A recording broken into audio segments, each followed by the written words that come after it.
Hi guys, welcome back to my channel. Today I'll share with you guys fresh chicken curry. I've cooked it my way, which is Fiji style. So in terms of ingredients, I've got ginger, garlic and chili paste here.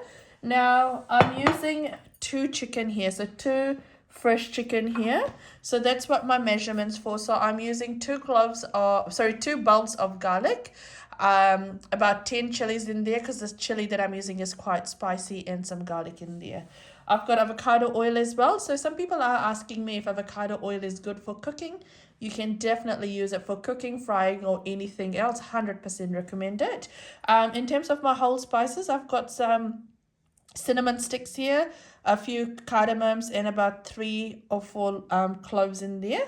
From my spice dabba, I'll use 2 teaspoons of cumin seeds, which is your jeera seed. I'm using 1 teaspoon of mustard seeds and half a teaspoon of methi, and I'll also use half a teaspoon of soif. I don't know the English name of that. So half a teaspoon of that.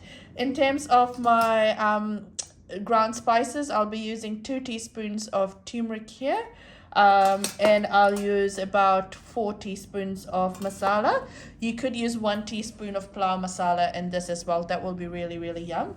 I've got 1 large onion that I've roughly diced there. I'm using salt according to taste. So for about 2 chicken, I'm using about 2.5 teaspoons of salt here. Again, you can add more or less if you want to. Along with your salt, you can add 1 or 2 teaspoons, probably 1 teaspoon of MSG, your Chinese salt, if you want to as well. I've then got some tamarind here that's just soaking in some water.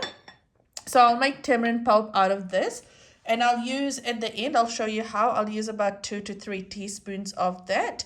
That's just so that the gamey taste goes away. I tend to use that quite a lot. I tend to use, tamarind quite a lot with any of my fresh meat, and also with red meats as well. You can use it with any meats you want. It doesn't actually give you a sour or tangy taste. It just takes that gaminess away from fresh meats. I've then got about 4 sprigs of curry leaf here. And then I've got some thinly diced coriander and curry leaf as well. That's for garnishing. So let's head into the kitchen and I'll show you how this all comes together. Yeah.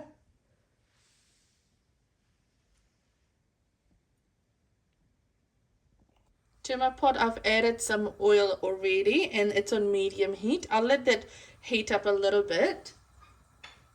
And once it's heated up, I'll add in my whole spices to that and let it just slowly roast. I'll now add in half a teaspoon of methi. I'll use half a teaspoon of soap in there. I'll add in my cumin seeds and also my mustard seed in there. Now if you don't have any of this, you don't need to worry about it. You can add more or less if you want to as well. And you just want that to slowly make the oil really fragrant as well. Awesome, that's popping away nicely, so we'll add in our onions to this now. We'll cook off our onion once it gets translucent and slightly brown. You can add more oil if you want to as well. I haven't added a lot of oil just because the chicken will release some fat as well. So just make sure you keep stirring it. It's starting to smell really good now. That's cooking away really nicely. So it's taken me about 4 to 5 minutes.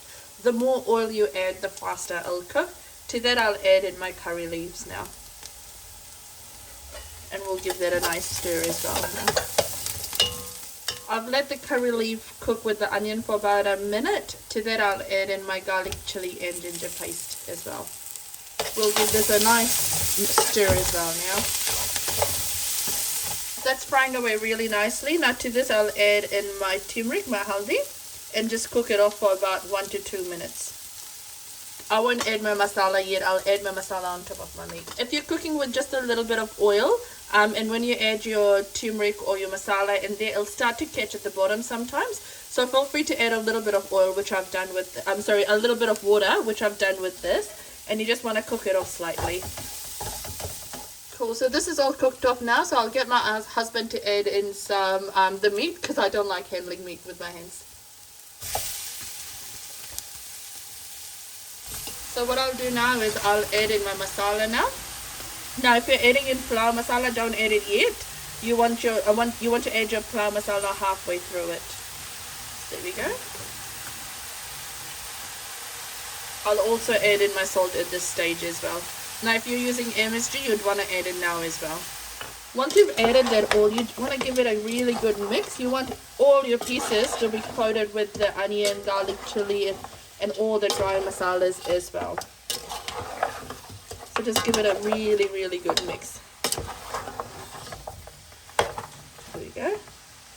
And then what you want to do now is just cover it up in medium heat and then let this cook now. What you want to do is you want to keep coming and checking on this occasionally and stirring it. Don't add any water yet. You'd be tempted to, but don't, because if you're cooking this in medium heat, which you should be, it will start to slowly release its water. And then once that water's dried off, then it'll start frying. So just cook it in slow to medium heat. So this has been cooking for about 15 minutes now. I'll just go check on this. Oh, beautiful. So, just pick up the camera. You can see the water starting to release now. There we are. So what we'll do is we'll just let it continue to cook. We'll give it a stir.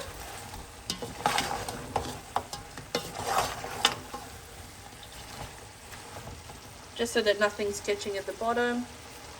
And we'll cover this up and just let it cook. It smells so good. Alright, we'll go check on this now again.